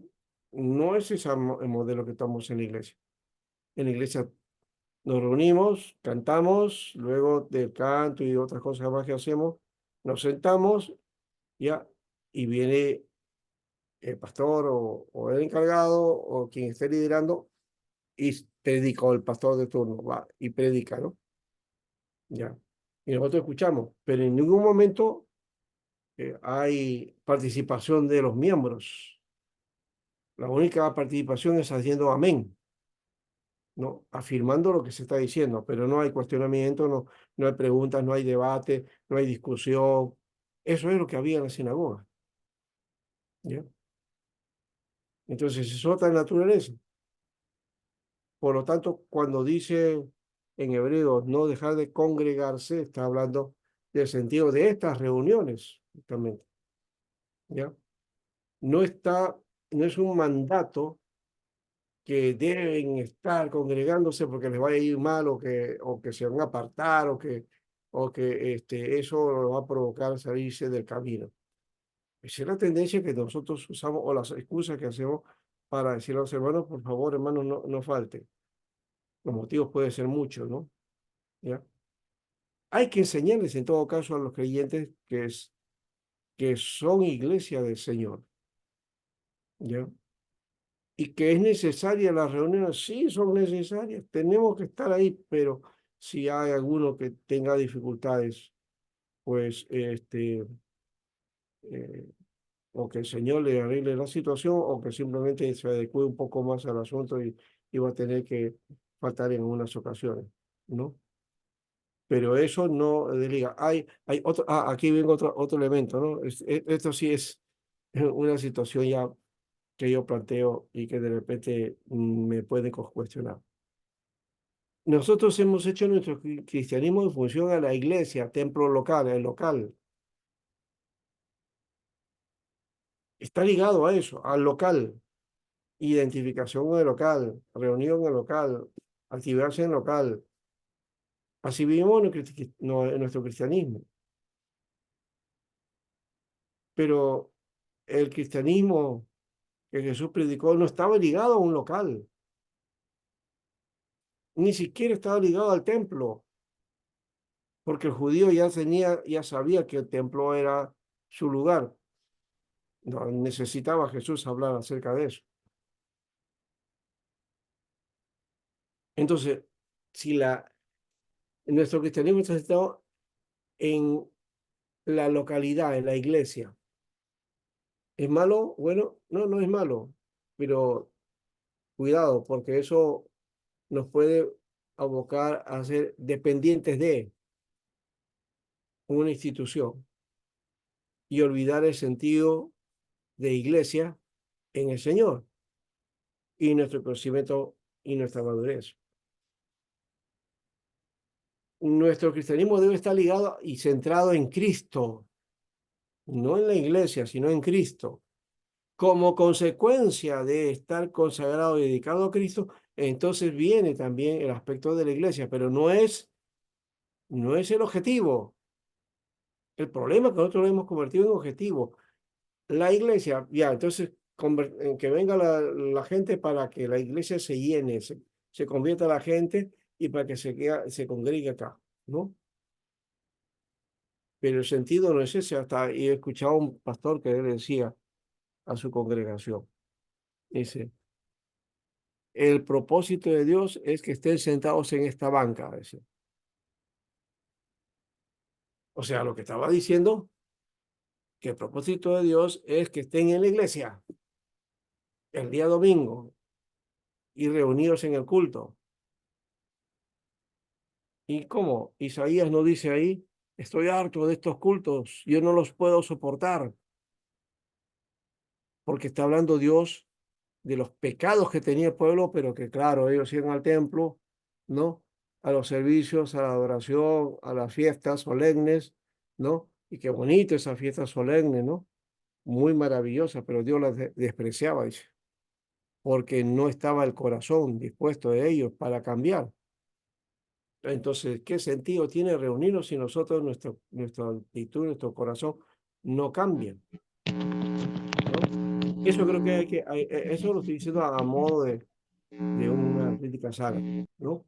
Que el sentido, entonces, tenemos que reunirnos, sí, pero el propósito no es reunirnos porque, por la iglesia, ¿no? O para servir en la iglesia, o para hacer alguna tarea dentro de la iglesia, no.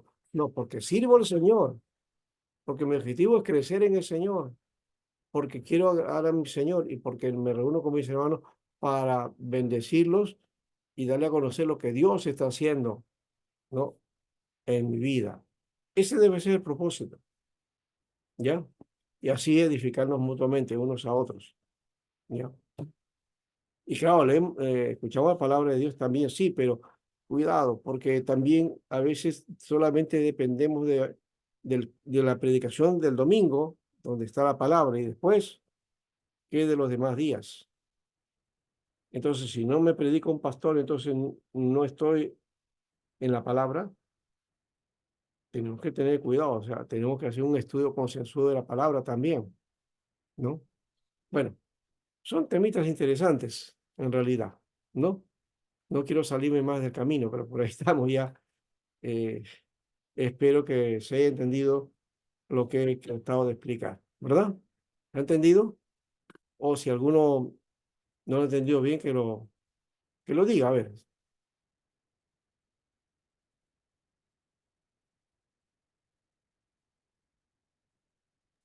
Bueno, Y como que disculpe, pastor, y sí, del salmista David, de lo que dijo, ¿qué dijo? que, que mejor estar un día en tus atrios que mil fuera de Sí, ellas. claro, lo dijo. Está hablando del templo de Jerusalén. Creo que ya lo expliqué el otro día eso, ¿no? El templo de Jerusalén era el sentido, el símbolo espiritual de Israel. Ahí estaba Dios, su presencia, ¿ya? Hoy día la presencia de Dios no está en los templos. ¿O me va a decir que sí? No, no, pastor. ¿En dónde está la presencia de Dios? con En los nosotros. corazones de los creyentes, ¿no? Amén. De los que han recibido al Señor como su Salvador. Entonces, cuando Él dice, prefiero estar un día en los atrios de Jehová que 1000 fuera de ellos, está hablando de su práctica, ¿no? De estar en el templo, poniendo los sacrificios, orando y haciendo todo eso, que es el gozo para Él, ¿no? ¿Ya? Pero eso no está diciendo que también eso sea para nosotros hoy, porque si no, entonces tenemos que ir a Jerusalén, pero en Jerusalén no hay templo ahorita. Ya dije el otro día también, ¿no? Llegará el día, el tiempo en que los verdaderos adoradores adorarán en espíritu y en verdad. Jesús rompió con esa idea de que Jerusalén es el único lugar, o el caso de Monte Gerizim para los samaritanos, y para nosotros los creyentes, nosotros, ¿no? Entonces la iglesia es Roma, la catedral, ¿no? O la gran iglesia. o la iglesia tal, ahí es donde Dios está bendiciendo. No, ya no hay eso. Dios bendice a sus hijos y los hijos congregados van a ser de bendición y ellos entonces harán que entonces la iglesia sea glorificada por el nombre del Señor, pero no, no al revés, no que la iglesia sea glorificada por el nombre de la iglesia, sino por la gloria de Dios, ¿no? O para la gloria de Dios. Creo que ahí es ese elemento, ¿no?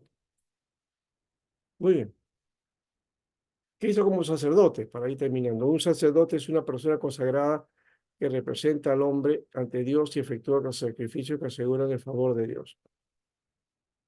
El hecho de pertenecer a la tribu Judá descalificaba a Cristo para ser sacerdote arónico, porque los sacerdotes tenían que ser de la tribu de Leví, ¿no? De Aarón, y especialmente de la casa de Aarón.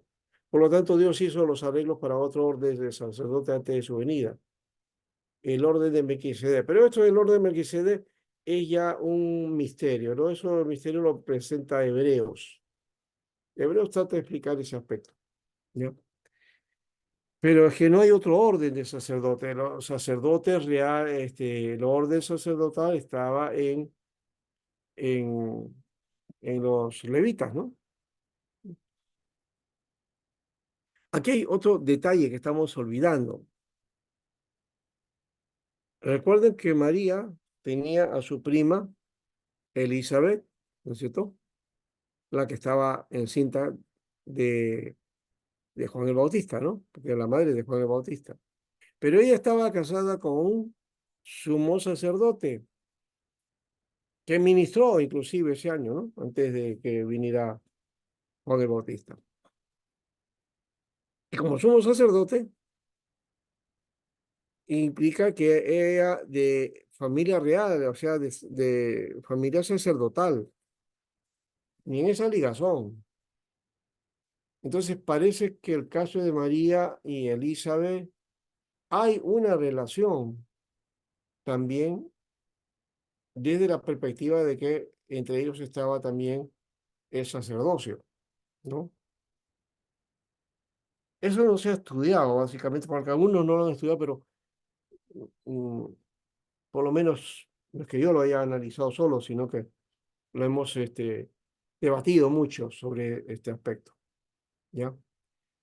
Entonces, eh, es posible que de parte de la genealogía de María todavía hay una se abre esa posibilidad de que también ellos tenían línea sacerdotal por ser, aunque solo eran de Judá, pero también hay una relación con los levitas, ¿ya? Muy bien. Entonces, por ahí puede ser también el dato también de Jesús como sacerdote, ¿no? Porque es cierto, había que explicar el asunto de que los sacerdotes solamente tenían que ser de la tribu leví. Y como sacerdote arónico, dice, también tenía que ser escogido por Dios para calificar para su obra, ¿no? Levítico 21. Y escogido, encarnado y probado por lo que llenaba los requisitos para ser un sacerdote ministrador. Los sacerdotes arónicos se veían representando al pueblo de Dios y ofrecían sacrificio, ¿no? Eran repetidos y muchos, pero ineficaces en sí mismos. Eran limitados, pues, ¿no? Por ser hombres. Por esto el escritor de Hebreos nos dice que Jesús realizó un único y suficiente sacrificio por los pecados nuestros, una vez y para siempre, y por toda la humanidad. Su gran obra de redención prefigura la labor de los sacerdotes arónicos. Eso lo describe Hebreos muy bien, lo describe ahí, cómo entran al lugar santísimo y lo que ofrecen y todo eso. Ahora, como sacerdote del orden de Melquisedec, que es una figura, es una ilustración o alegoría, diría yo, ¿no?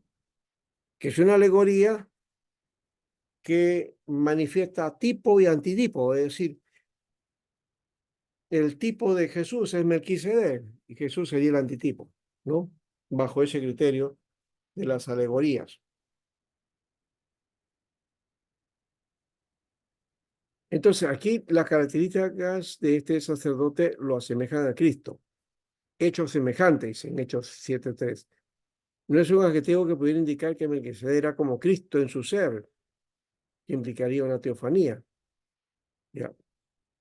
Teofanía que es aparición, ¿no? Sino que es un participio que indica que la semejanza se está estableciendo por la declaración del autor bíblico, ¿no?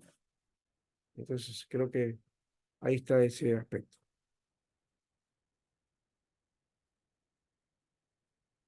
Ahora está viniendo ya al rango de sacerdocio de Melquisedec. Un sacerdocio real. Cuando estamos hablando de real, estamos hablando de realeza, de rey. Melquisedec era rey tanto como sacerdote. La unión de estas dos funciones no se conocía entre los sacerdotes salónicos, según fue profetizado por Zacarías 6:13. Claro, porque no podía ser sacerdote y rey a la vez, ¿no? Pero en el caso de Melquisedec sí lo era. Al mundo judío no, pero en Melquisedec sí, ¿no? Y lo extraño, ¿no? De que en Salem, creo que era también el lugar, ya, rey de Salem, se podía hacer esas funciones, las dos a la vez. No se relacionaba con la descendencia, sin padres, sin madre, no significa que Melquisedec no tenía padre, ni que él no nació ni murió, sino solamente que las escrituras no contienen archivo de estos eventos, a fin de que pudiera ser semejante a Cristo en forma más perfecta. Los sacerdotes arónicos dependían de su descendencia para poder ejercer, ¿no? Claro, si era descendiente de levita, podía hacerlo, no, si no, no se podía, ¿no? Y entonces, no se especifica su tiempo, su principio ni su fin para que así pudiera semejarte a Cristo, que es sacerdote para siempre, según el orden de Melquisedec. Él es sacerdote para siempre, no deja de ser sacerdote. De paso, ese es el sentido de la función sacerdotal, ¿no? Era superior al orden de Aarón. Abraham reconoció la superioridad de Melquisedec, Génesis 14:20, ¿no? Y como rey, un rey en Israel tenía poderes legislativos, ejecutivos, judiciales, económicos y militares.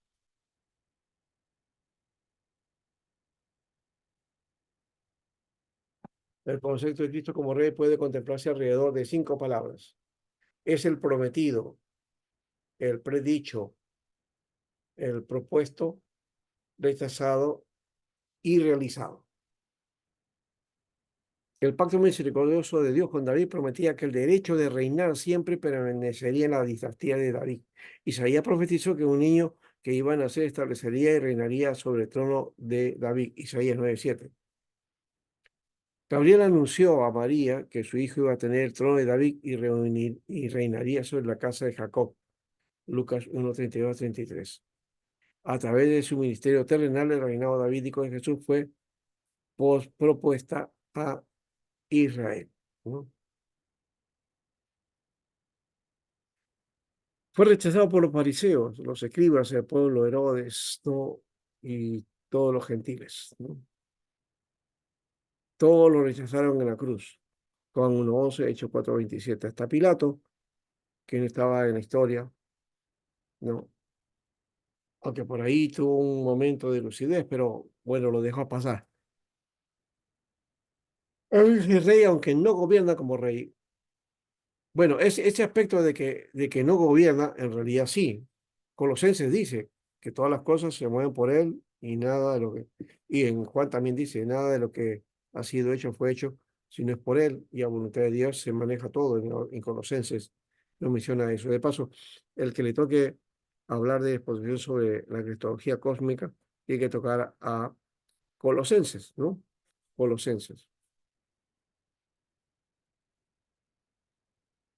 Bueno, eso de que él gobierna con los corazones de los hombres que han entregado sus vidas y encontrado su salvación y el rey de Mesías, es cierto, pero no es tampoco lo único, ¿no? Él es rey, punto. No podemos decir que no, que, que otros gobiernan, no. Políticamente pueden estar gobernando otros, pero Pero la Biblia nos muestra que Dios es el soberano, Él es el que está como rey, como última autoridad.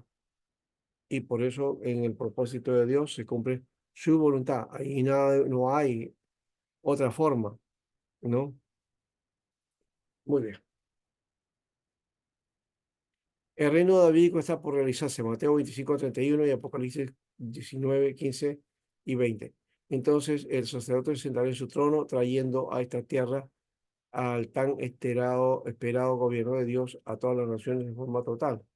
Jesús como rey de todo. Eso también hay que aclararlo porque algunos, por ejemplo, dicen que si predicamos y se convierten todos, si establecemos todo, entonces ahí este, vendrá el tiempo de Dios, ¿no? ¿Ya? Pero no es el camino por ese lado, ¿no? Va a establecer su trono, ¿ya? Y al esperado rey vendrá, ¿no?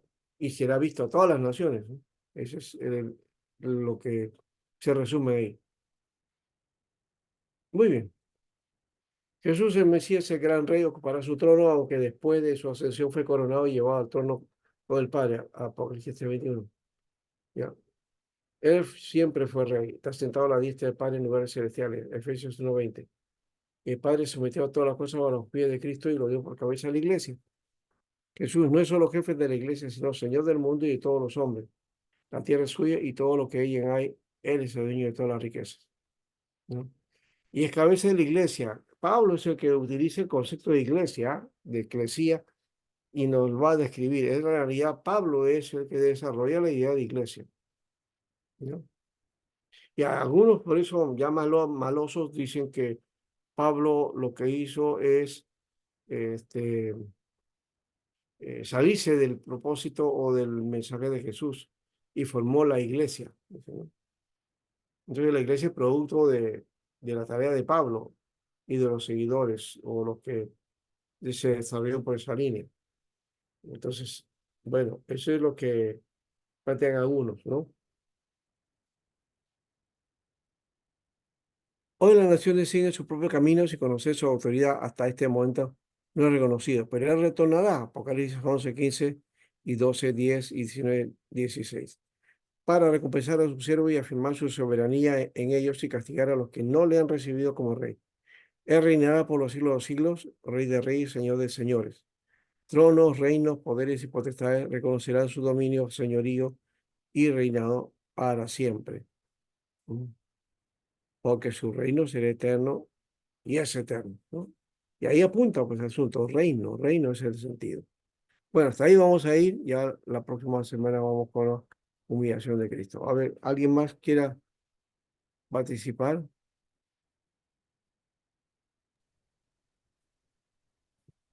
Vamos solamente a hacerles recordar a los que van a exponer para el miércoles. O viernes, perdón. Siempre estoy con eso de viernes. El viernes 23. Viernes 23. Johnny Cuello o Johnny Cuello, no sé. Cristología Amén, cósmica. pastor. Ya. Cristología cósmica. Trata y estudio de Colosenses. ¿Ya? César Gómez, la resurrección de Cristo. ¿Ya? Son los que faltan ahí para el viernes 23. ¿Ya?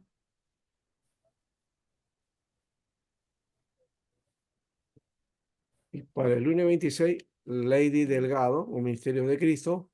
Michelle Nalbarte, el arrianismo y la persistencia de Cristo. Y Gracie Goya, discusión de Jesús con los fariseos y publicanos. Todo eso es para el lunes 26. ¿Ya? Bien, ¿preguntas? O ya podemos irnos.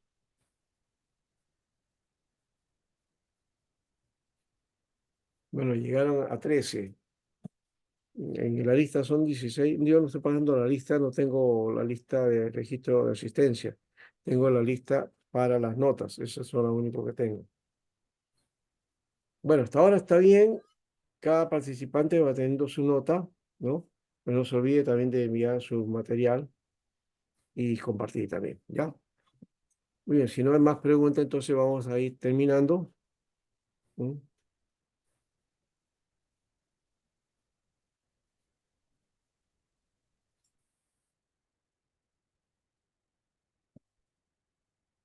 Muy bien. No hay preguntas entonces, ¿no? Pongan de repente su mano o en algún lugar donde puedan poner y su aceptación al tema, o de repente también pueden hacer sus cuestionamientos, ¿no? No hay problema, ¿no? He tratado de dar la propuesta con unos aspectos para tratar de ir corrigiéndonos también, ¿no? Ahí la veo la mera Nancy, los demás están solamente nombre. Sí, Isaí está con una foto ahí, pero los demás están sin cámara. En la siguiente, por favor, pongan su cámara, ¿no? O no sé que dicen que no, que hay problema porque la señal o se descarga mucho, bueno, puede ser. Bueno, César Gómez dice, todo está bien, muy bien, entonces vamos a ir. Entonces, prepárense los que faltan para la próxima, para el viernes, entonces, los dos temas. Hacen lo mismo también, traen o mandan su material y luego les ponen también, ¿ya? Muy bien. Aquí veo a Alex, a Sosimo y a Ion, ¿no? Y Nancy Cusiguapa que ya han expuesto, ¿no? Entonces, gracias por la participación de cada uno de ustedes. La, la próxima, entonces, nos vemos el viernes. Dios les bendiga. Bendiciones, pastor, Bendiciones. bendiciones, Dios le bendiga, bendiciones. pastor.